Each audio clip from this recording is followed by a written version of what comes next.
Sounded pretty righteous here live at WNCW. It's Phil Cook in the Guitar Heels. Man, that's almost sanctified right there. That sounds nice.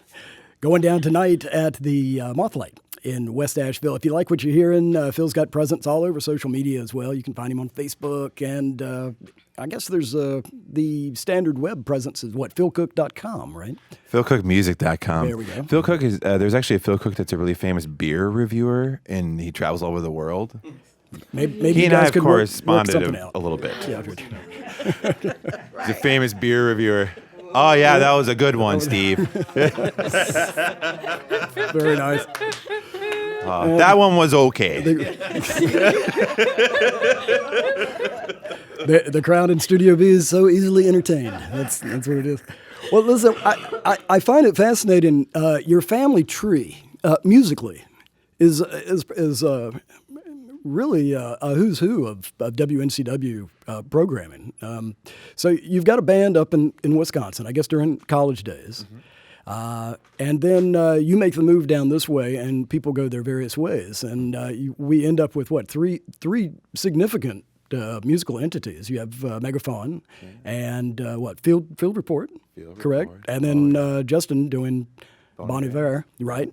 So I guess, was that a difficult move when you decided to bail out of Wisconsin? I mean, yeah, it was the hardest thing I'd ever done in my life up until then, just because, I mean, my entire family's in Wisconsin. You know, all my cousins, and the Cook family is very, very close. We're all my cousins are like brothers and sisters, you know, and my parents. And at that point in time, I still had 3 grandparents when I moved down here. Oh, so that's tough. Moving was, it was really hard. I moved totally across 26 hours away from, you know, everyone that I really love. And so that was hard, but I think it was really necessary for those kinds of growing pains are really great in life. You know, when you just you gotta pull the rug out from under yourself once in a while and just like see what you're made of and see how, you know, start over. You know, when we moved down to Raleigh, we didn't know a single person, and no one would give us a show at first, and we were a good band. I mean, we moved down like, yeah, we're gonna take this by storm. You know, it's gonna be great, and then, you know, no one would give us a chance because they just didn't know us from Adam, and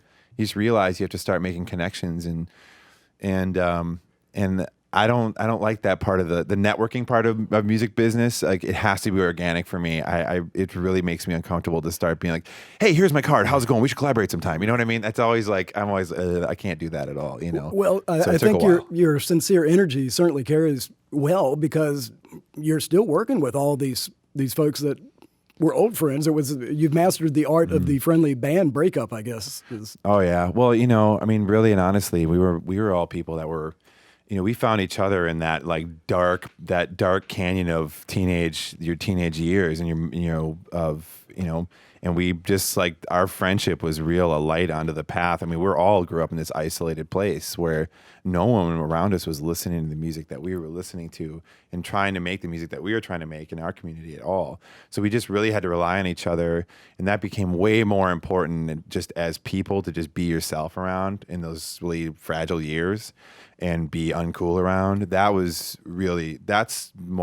got more currency than anything else. Is that. So for me, and for all of us, there was no doubt that we were always going to play, because the friendship was always way more the focus than the music was. Right, you know? right. So you get down to North Carolina, and then you befriend this whole new collection of interesting personalities. Yeah. MC Taylor, Mike, I guess. How did that come about with your involvement with his Golden Messenger? Yeah, it was, again, pretty organic. I mean, I just went and saw a release show for Poor Moon. I went and saw the release show with my brother, and we talked to him afterwards, and I went to his house the day after that and recorded the first keyboard part for Ha.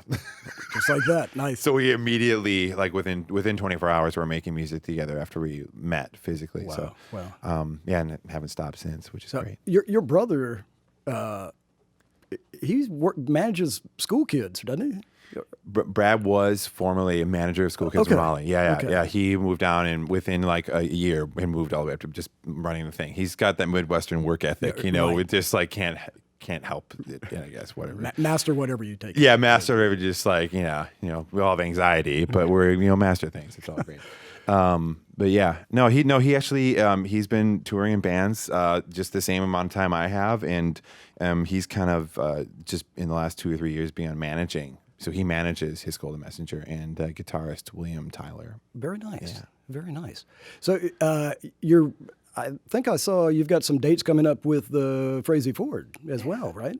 Oh man. So, what a wonderful voice. She's a distinct personality. Yeah. So you guys are going to go up to Canada together? Is that Gonna go up. I'm gonna do a Canadian tour. Who says that? I mean, what America? That's not often, right? I mean, I'm going to do a Canadian tour. You know, usually for American bands, we like slip into Vancouver and back out after the show, and we go into Montreal and get harassed at the border, and then we maybe go into Toronto. But it's never like only flying into Canada and then fly out of Canada. Right. And that's the only place we'll be. So I'm really excited because I think Canadians are cool people, man. They're great, you know.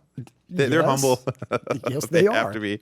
Have you ever done any work overseas in Europe, Earl? Yeah. I've gotten a chance to tour there several times, which is awesome. I love Ireland and I love Holland. I mean, both those countries have people with really big hearts. And it Really cool. it certainly helps with your beer reviewing. Yeah. Right. That one fell for that. Okay. Yep. Dennis Jones got it. We're chatting with Phil Cook here at WNCW. You guys got another one for us?